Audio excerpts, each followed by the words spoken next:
Mga kabalik, simple lang ang tanong ngayong araw. Bakit noong September 21, libo-libo ang nagrally? Pero ngayong November 30, biglang lumiit ang bilang. Hindi ito chismis, hindi rin ito haka-haka. Psychology ito, social behavior.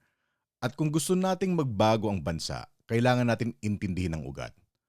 Unang punto, noong September 21 mataas ang attendance. Libo-libo, daang libo. Mainit na mainit ang emosyon, galit, takot, pagod sa korupsyon. Classic iyon na tinatawag ng mga eksperto na moral shock. Nabigla at nasakta ng tao kaya sumugod. Pero ngayong November 30, reported na mas konti ang nagpunta. Ganito yan.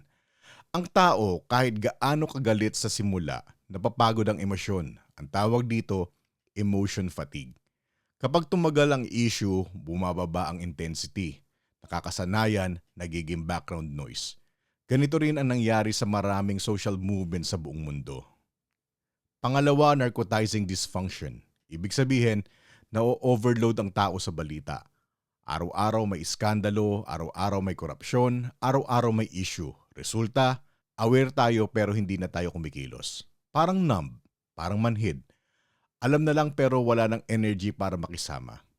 Pangatlo, kung walang resulta, kung walang napaparusahan, kung walang accountability, nagpa-flatline ang mga pag-asa ng mga tao. Remember this, ang galit mabilis mawala, pero ang pag-asa, yan ang gasolina ng aksyon. Kapag nawala ang pag-asa, wala nang pupunta sa rally. Pang-apat, oo may cultural factor. Ang Pinoy mahilig sa uso. Pagbago, todo. Pag matagal na, wala na. Zagu, milk tea, K-drama craze, election hype, same pattern. Sa politics, mas delikado ang ganitong ugali. Kasi pag tumahimik ang tao, lumalakas ang loob ng mga politiko. Ito ang masakit pero totoo.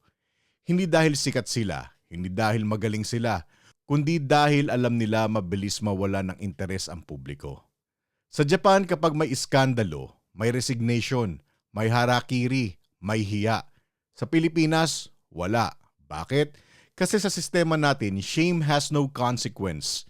Kung walang kahihiyan, walang takot, walang accountability. Meaning, walang dahilan para mahiya, kaya makapal ang muka. Mga kabalik, mga ka-mind shift, kung gusto nating magbago ang laro, hindi sapat ang rally once, twice o thrice. Kailangan tuloy-tuloy ang pressure, tuloy-tuloy ang awareness, tuloy-tuloy ang pagsasalita, tuloy-tuloy ang pagko-question. At dito papasok ang trabaho natin, hindi para mag-udyok ng gulo, kundi para magising ang bayan. Mga kabalik, mga ka-mind shift, may hihingin lang ako, please, pakishare itong video na to.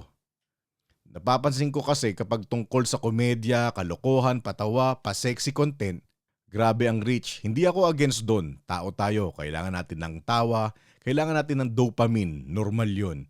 Pero kapag ang usapan ay tungkol sa bansa natin, sa kinabukasan natin, sa korupsyon, sa pag-asa, biglang nawawala ang atensyon ng tao. Masakit isipin pero totoo. Kaya ngayon nakikiusap ako, sana naman, pansinin natin ang mga bagay na tunay na nakakaapekto sa buhay natin bilang Pilipino. Ako, ikaw, tayong lahat, kailangan tayo ng Pilipinas ngayon. Hindi ito comedy, hindi ito biro, at hindi ito away. Ito ay panawagan para magising, panawagan para magtulungan, panawagan para ipasa ang mensahe sa kapwa nating Pilipino. Kung may isang tao kang kilalang nagmamahal sa bansa, ishare mo to sa kanya. Kung may isa kang kaibigan na kailangan ng kaunting paggising, ishare mo ito sa kanya. Kung may isang kakilala kang nawawala ng pag-asa, ishare mo to sa kanya. Di mo alam baka ang simpleng share mo ngayon ang magiging simula ng muling pagkagising ng buong komunidad. Mga kabalik, mga ka-mind shift, kapag tumigil ang tao, lumalakas ang korupsyon. Kaya ngayon tanong ko lang muli, takot ba ang tao, pagod, o sinadya talagang palamigin ang issue? I-comment ninyo ang totoong nararamdaman nyo at kung naniniwala kayong mahalaga ang boses natin, i-share nyo to. Hindi para sumikat, hindi para trending, kundi para may magbago.